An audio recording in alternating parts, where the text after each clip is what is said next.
Welcome to Cigar Church, where our passion for cigars and our love for Jesus come together. And we are here. I'm dreaming of a white Christmas. I'm not, because I don't like snow. Oh my. You needed a Grinch hat. You needed a Grinch hat. Almost bought one. Almost got a Grinch hat. Yeah, we should have brought you a Grinch hat. It is our Christmas episode. Yay. Merry Christmas, Happy Hanukkah, all of the other stuff. Feliz Navidad. Feliz Navidad. Whatever. We're Christians. We celebrate Christmas. So Merry Christmas, or they say across the pond, Happy Christmas. And why? I mean, I don't know why they say Happy Christmas and we say Merry Christmas, but anyways, it's Christmas. I love Christmas. One of my favorite parts of Christmas is a gift exchange. We've done gift exchanges here on the show before, so we're going to do a cigar gift exchange. We haven't lit up yet because we've each got a wonderful cigar for each other, and we pre-selected who we were giving to, and this beauty is going to you, Dan. Yours is going to Steve, and Steve's is going to me. So I have to say, I want this to be the last one revealed. So Dan, why don't you start it off and pass yours on over. Easy. Do I smell a gurkha or not? I will say this. I'm going to tell you. I'm going to, spoiler alert, this is not a gurkha. It's Christmas, man. I don't want to do that to you, brother. All right. So this is to Steve. When I learned we were going to do this, this is what I knew this is what I wanted to get him. So I don't know if he's had it yet or not, but. Well, thank you. You're not even going to open it? Okay, we're going to open it at the same time? How you want to do it? No, go ahead, open it, and let's see what it is and just kind of see your response. What do we got? what do we got? The new EP Carrillo 15th anniversary. Man. Awesome. We're laughing not at the stick. We think it's going to be a phenomenal stick. Yeah, I know. We were just in the humidor at ZT here where we're filming today. We saw that one, and man, you both bought one. We bought one.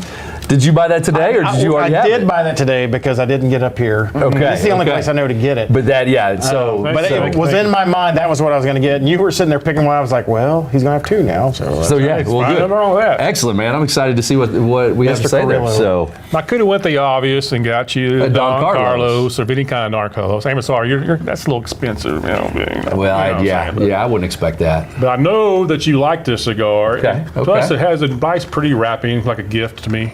So, Okay. Has a lot of ribbon on it. Has a nice little ribbon. Love this. All right. You got the My Father's La Opulencia. That is your favorite one, right? That's my favorite, my father. That's what I thought.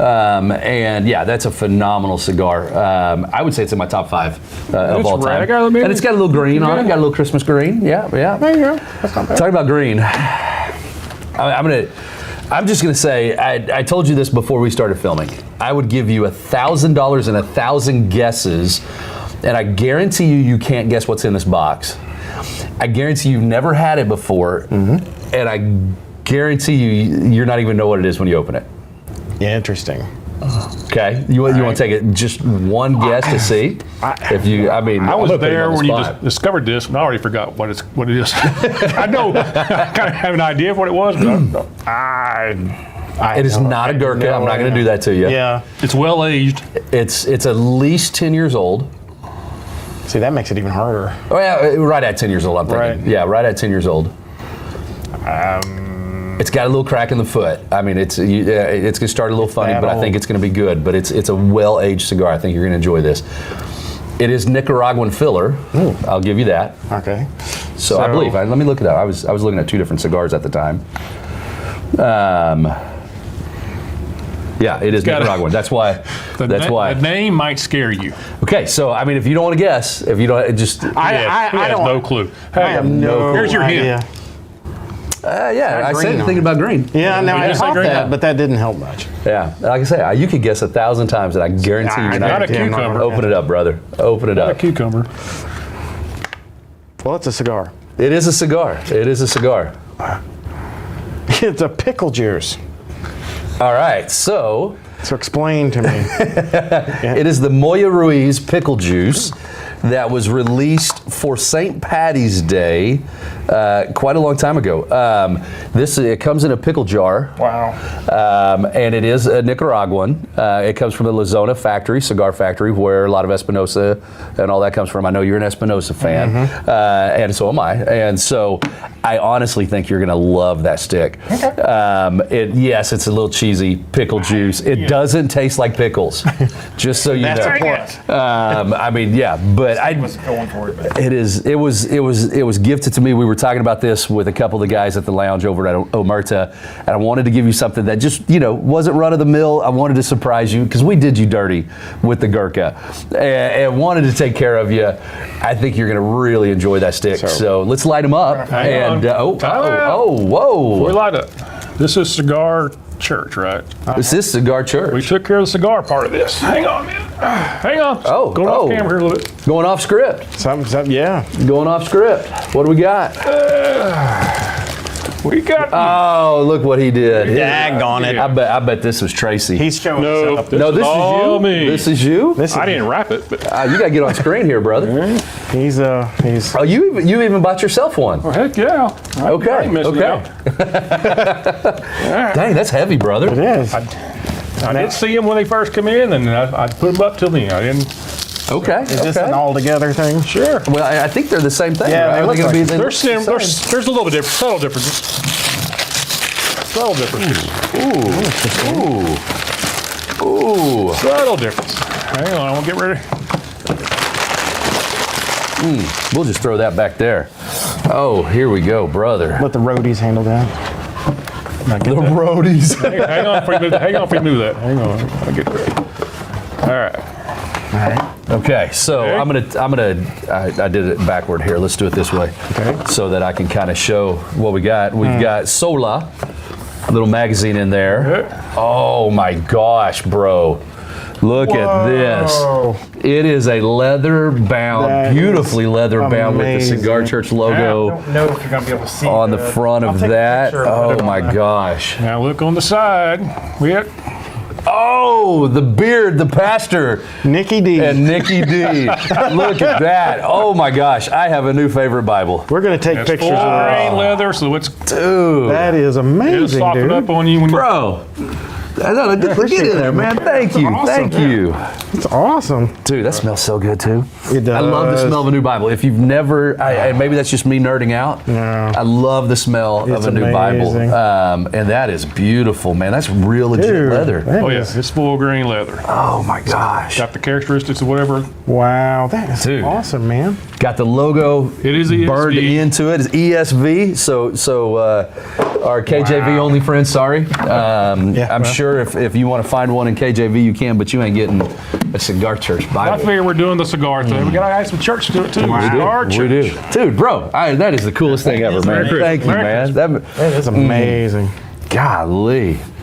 Now I figure I had to pick color. I figured Dan's the darkest one of all of them. He's got a little dark side to him, so I figure he get the darker. That's interesting that you went there. The dark side has You know what? This is almost got like a football feel to it. You know, that pigskin football feel. I like that, dude. That's cool. thick leather. That is some thick leather. I don't know if you want to give a shout out to the company you got it Sure. from, because I'm telling you right now, that is I got it from Scriptura, which is Scriptura. you can send your own Bibles in there, or they have Bibles you can buy there, and you can. These are the people I need to send my old NIV to then. I thought about if that. they did that good of a job. God, really well done. And we could have put stuff on the back. I almost put our script, our saying on the back, but I didn't want to overdo it. I didn't want to overdo it. I want the Bible to be this perfect. No, send out itself too. All right, here's what we're gonna do. We're gonna light these cigars, but after we get off the air, I want both of you to write in the cover of my Bible, sign it, just to memorialize our first Christmas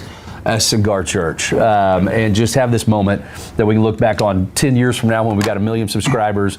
We're rolling in that YouTube dough, And on record, Jennifer knew. Cassie didn't. Well, that's wise.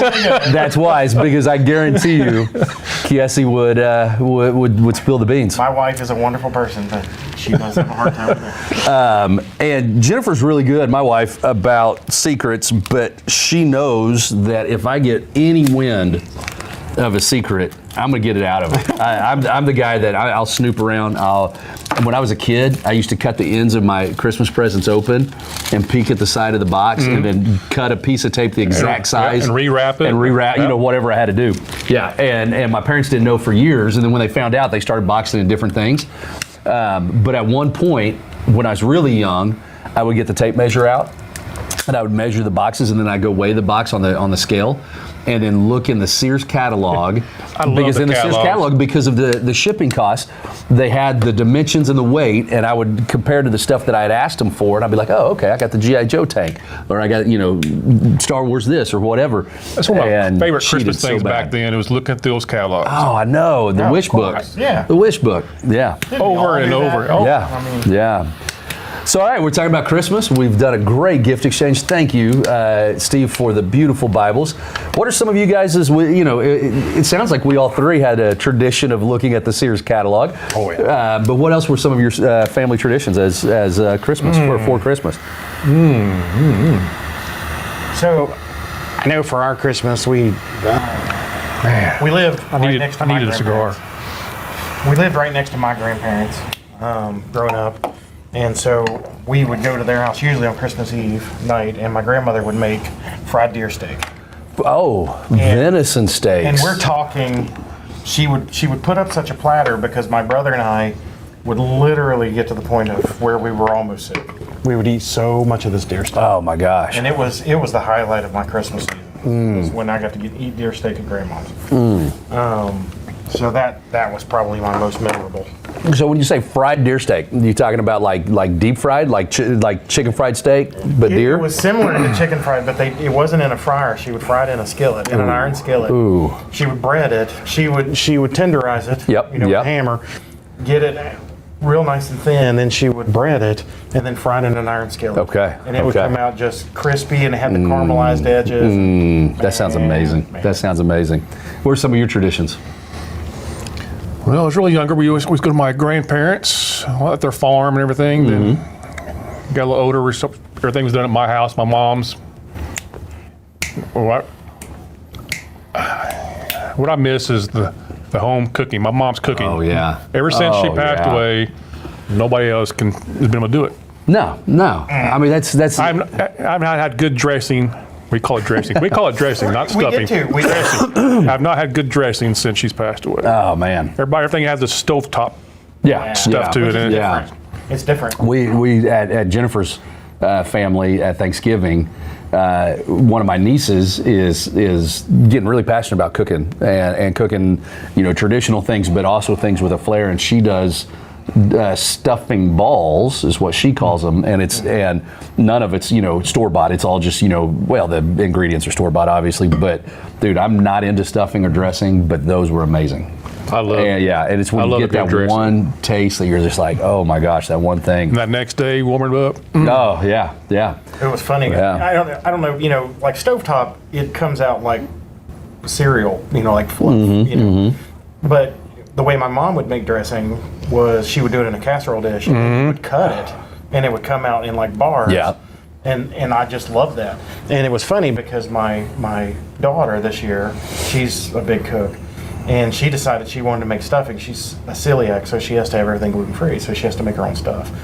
And so she made this thing with my mom's recipe. When it came out, she's like, this doesn't look like stuffing. Yeah. She was expecting stovetop. Oh, yeah. It came out like the brownie, and I was just like, oh, it's better. Trust me. Yeah. Well, my sisters have tried to make my mom's dressing. She let we have a You recipe. just can't do it. But one of my older sisters said that you couldn't match it because my mom, even though she had a recipe, she winged it. She would just let my dad taste it. And she would just throw in this and this. Yeah. So you and even the oven that she cooked it in had just the years of seasoning in it.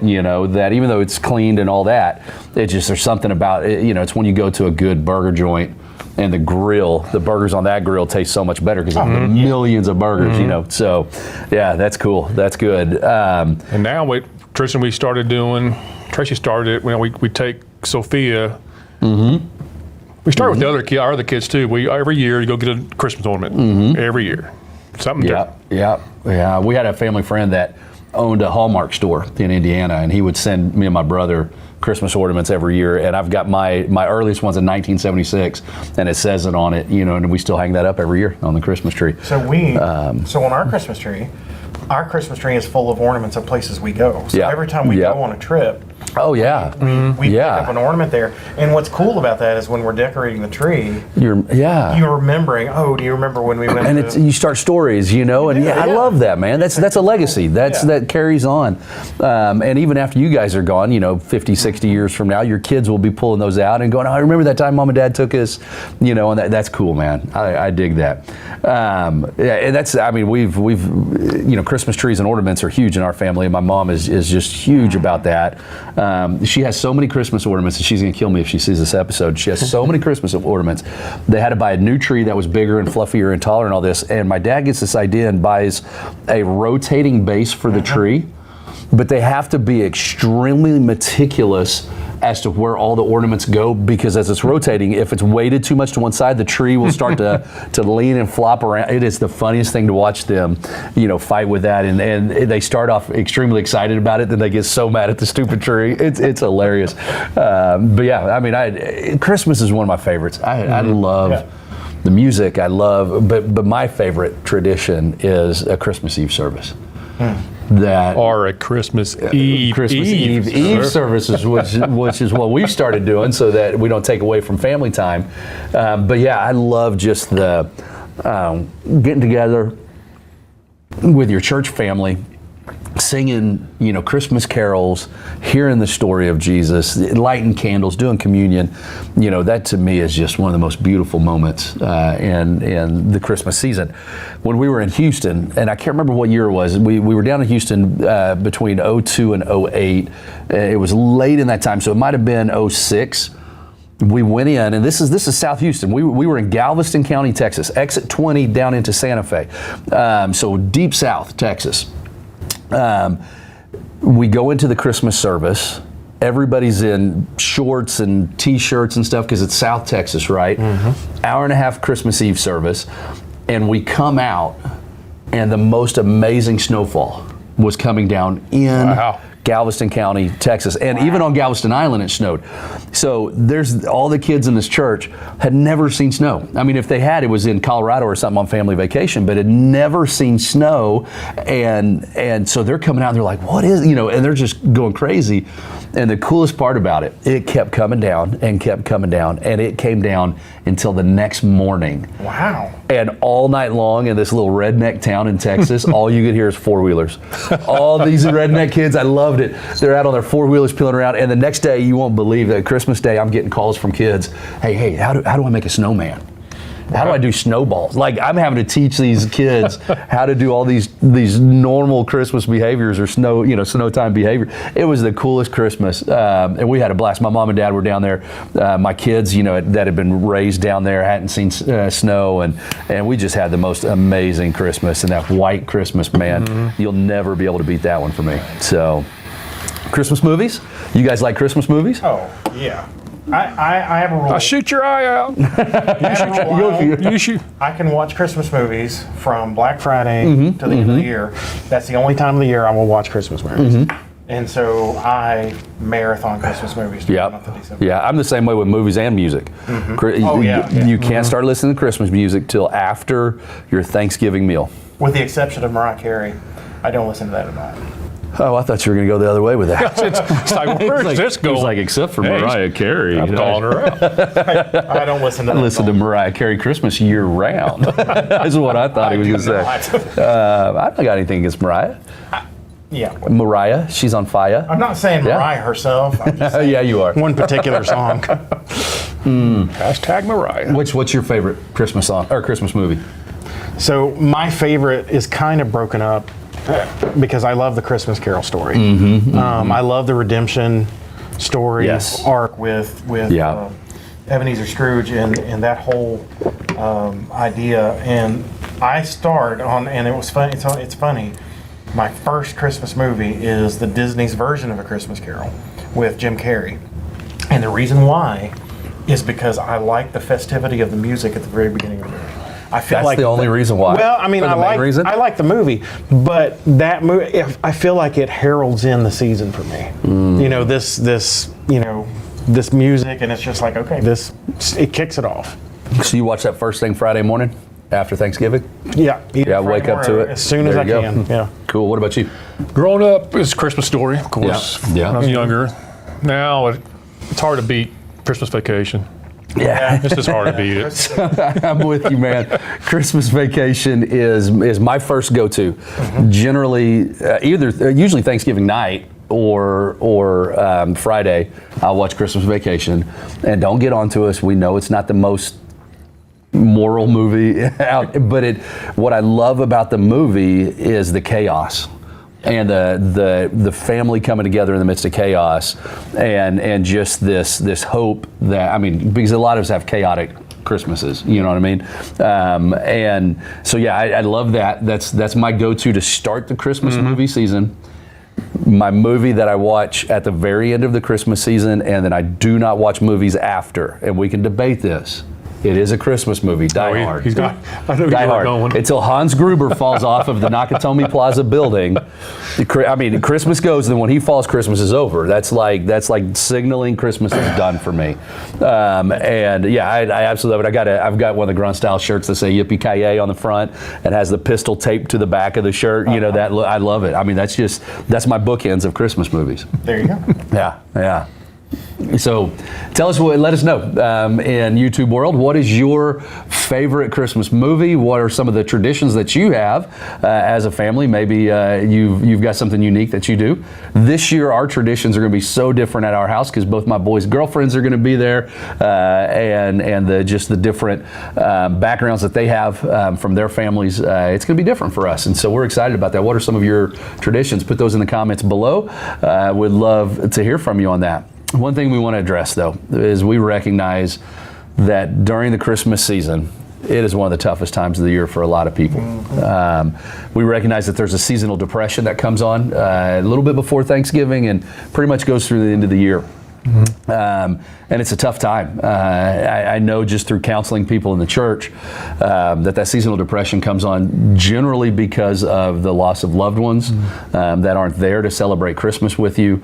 It seems like there's a lot of people that pass away during the holiday seasons from the stress, and so maybe this is the anniversary of somebody passing. Maybe it's the first time that you are celebrating Christmas after your divorce, and you might not be able to see your kids, or you're not going to. I mean, there's a lot of depression that comes, and we can be all jolly and fun and be talking about all the stuff that we love about it, but we fully recognize that Christmas is tough for a lot of people, and it's not the easiest season, and we just want you to know that even in the midst of your depression, there is hope during the season.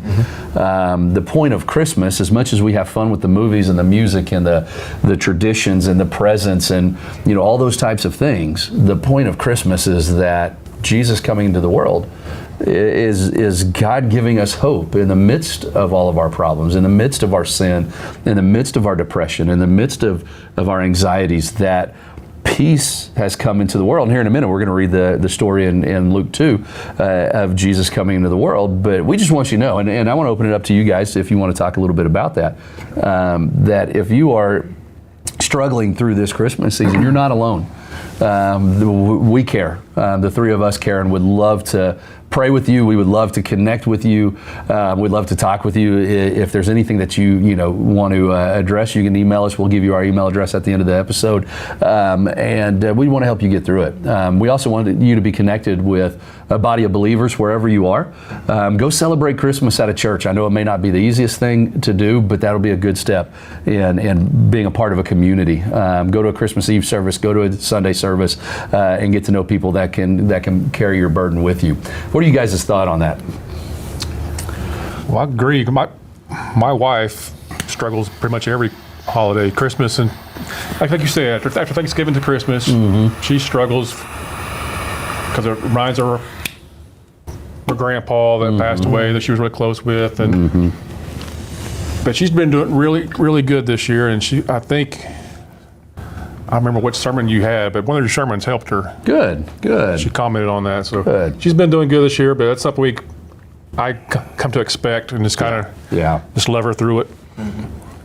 And Well, that's the key. You said two things there that I think are very important.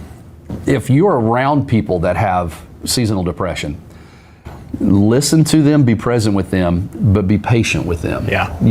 Be aware that every year this is going to come up. It's not just this year. Next year they're going to struggle with it again, and it may get better and better every year. But every year this is going to come up. So be patient with them and listen with them, and just be there present.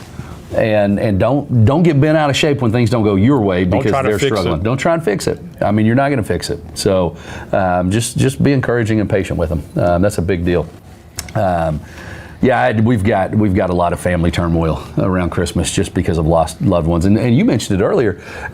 I mean, we all talked about family members who cook, and it's just not the same after they've gone. And I remember the first Christmas after both my wife and I, within just a couple years, both my wife and I lost all of our grandparents. And it was right after we moved back to Oklahoma City. We just felt this urge to be back in Oklahoma, and all of our grandparents were in Oklahoma. And within, I think it was 5 years of moving back, we lost all of them. And the family didn't get together the same way. The food wasn't the same. It just everything felt disjointed, and just kind of a tough season. And so you're not alone, guys. We're here for you. We would love to pray with you. We'd love to talk with you. If you're bold enough to say something in the comments, we'll respond to that. If you want to privately send us something, we would love to talk with you and help you get through the season.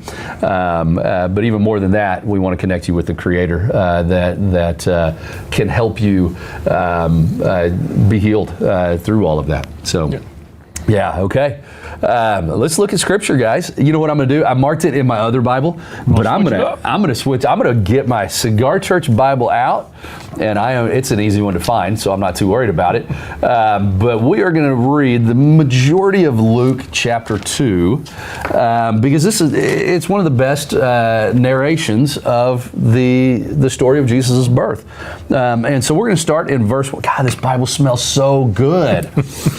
I can smell that over our cigars. That is amazing. It's nice and large print. It is large print. Steve knows. Okay, guys, listen. At Thanksgiving, just a couple weeks ago, I realized I need readers. I don't need them today because of this large print. Thanks, Steve. But I've started having to wear readers when I read, and it's only going to get worse. Yeah, it's only going to get worse. Welcome to old age. Luke 2, starting in verse 1, says this: In those days, a decree went out from Caesar Augustus that all the world, now we're not talking about like all the known world, all the Roman world, should be registered. This was the first registration, think census, like what we do every 4 years here in the States, or 10 years here in the States. This was the first registration when Quirinius was governor of Syria. And all went to be registered, each to his own town. And Joseph also went up from Galilee, from the town of Nazareth to Judea, to the city of David, which is called Bethlehem, because he was of the house and lineage of David, to be registered with Mary, his betrothed, who was with child. And while they were there, the time came for her to give birth. And she gave birth to her firstborn son, and wrapped him in swaddling clothes, and laid him in a manger, because there was no place for them in the inn.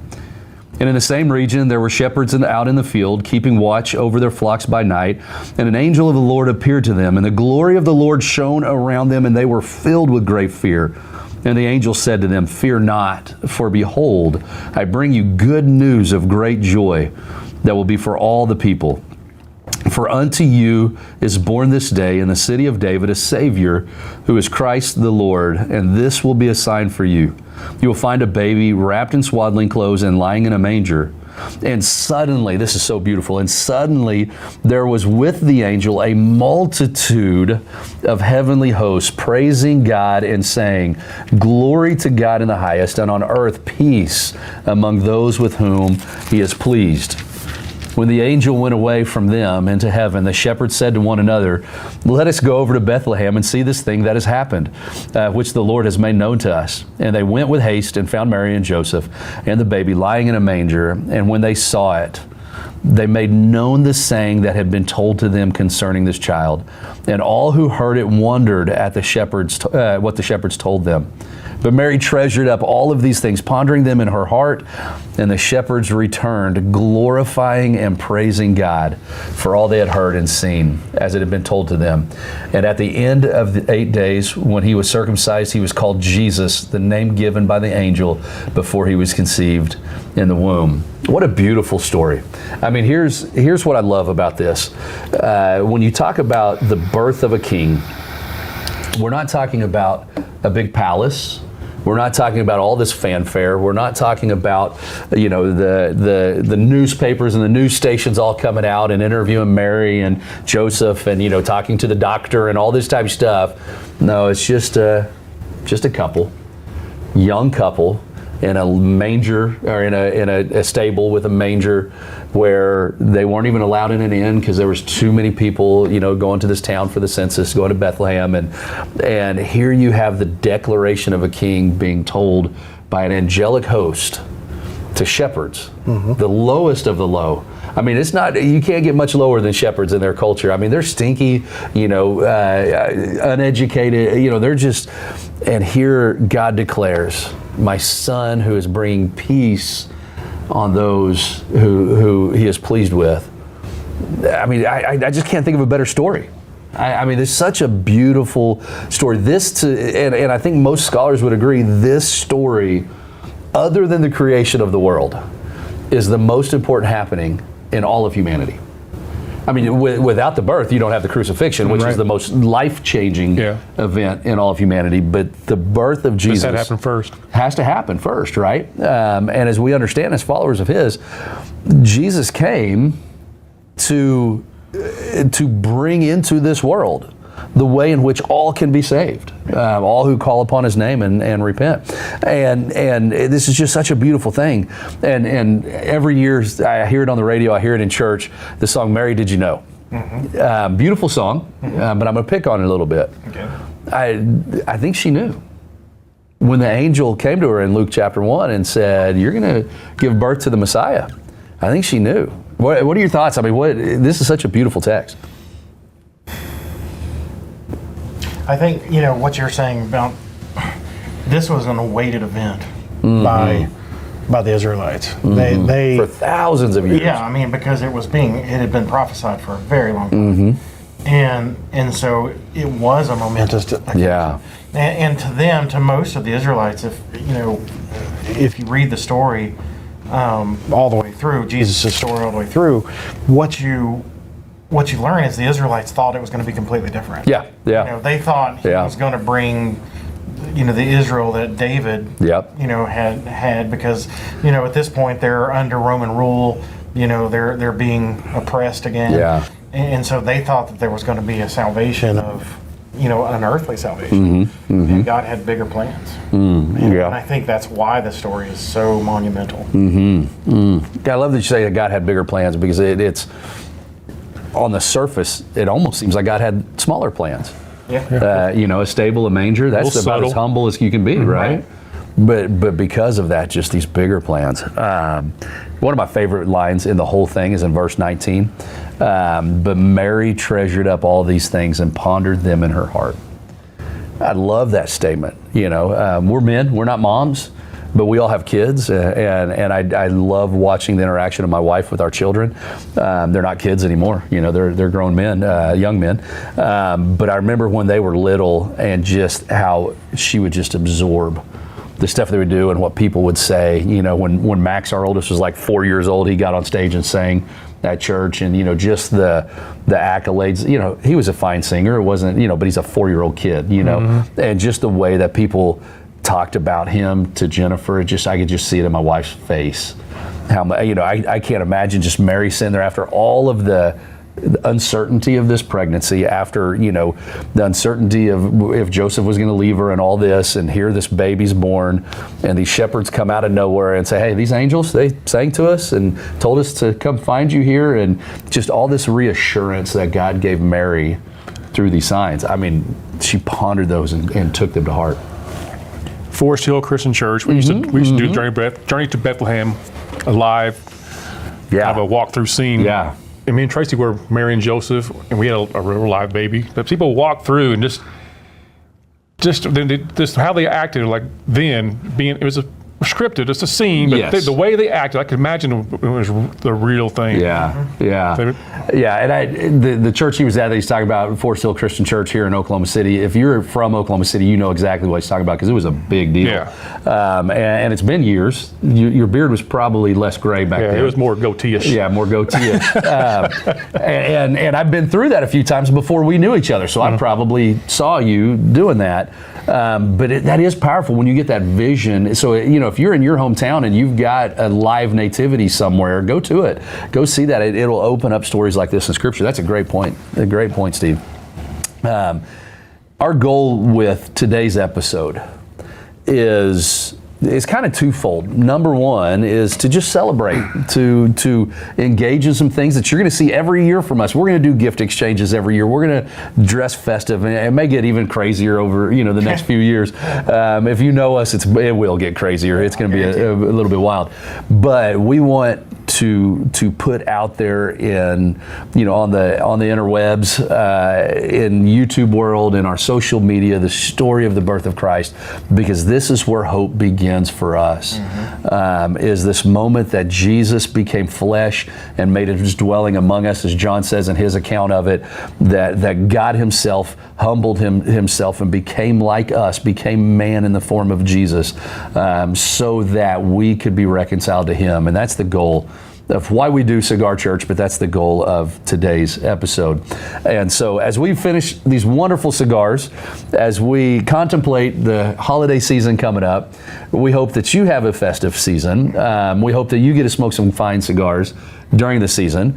But before we start wrapping some stuff up, I want to know how those cigars are going, guys. We got to know how the pickle juice. We got to know that pickle juice. It's cracking a little bit. I saw that. It cracked. It's a little bit of an old cigar. It actually cracked a little bit when I cut it, but it's not the cigar's fault. They get old. It gets, they get a little more brittle. It's a good stick. I mean, the Nicaraguan shines through. Yeah. It's you get any pickle flavor? I do not get pickle flavor, thank God. There isn't. I hate pickles. That's my least favorite flavor in the whole world is pickle flavors. Yeah. But enjoyable. I mean, you'll never smoke one again. I mean, I don't even know if you'll ever find one again. So I think it's fun when we get to throw rare stuff out there, something you've never seen before. So if you find a pickle juice, let us know and let us know what you think about it. You're going to have to rate that on our rating system because it's going to be a rare one on there that will be good. So what do you think about that 15? Well, I love EP Carrillo, so 15th anniversary is a no-brainer. Yeah, but yeah. I'm not sure if it's the Bibles or what, but I get a lot of leather. It's the Bibles. It has to be because I've smoked the La Opulencia, and it has a little bit of a leather undertone to it, but not as much as I get today. I'm getting a nose full of leather right now, which is not a bad thing smoking a cigar. No, this is great. This is great. And so, yeah, this has been good, man. Thank you for the cigar. Thank you for the Bibles. Yeah, good time. So what do you always want to remind us of? So if you like what you see, tickle the bell icon. I don't know if this has been coming through this episode, but I have this ringing in my ear this whole time because this guy's little bells. We were going to get Christmas hats, and I saw this one with all the little bells, and I'm like, I got to get that one. You got to get the tickle the bell one. I got to get the tickle the bell hat. So, yeah, tickle the bell icon. You'll be notified when new videos drop. So, yeah. And prayer requests, you can email us at contactcigarchurch@gmail.com or stevecigarchurch@gmail.com or just put it in the comments. Yeah, and if you are struggling with seasonal depression and want to have a conversation, that's a great email address to get it to. Steve goes through those. He's the first one to see that, but he'll let us know if we need to engage in a conversation. And so make sure you get that out there. As always, smoke a fine cigar to the glory of God. And that would have gone good on the back of this, but it's good. It's all right. We could still be at it. This is wonderful, man. This was. We hope you have a great holiday season. Spend it with family, spend it with friends if you don't have a lot of family around you, but be in a community of like-minded people and have a happy Christmas. Like they say across the pond. There you go. Have a Merry Christmas, as we say here. Love you guys. We'll catch you next week.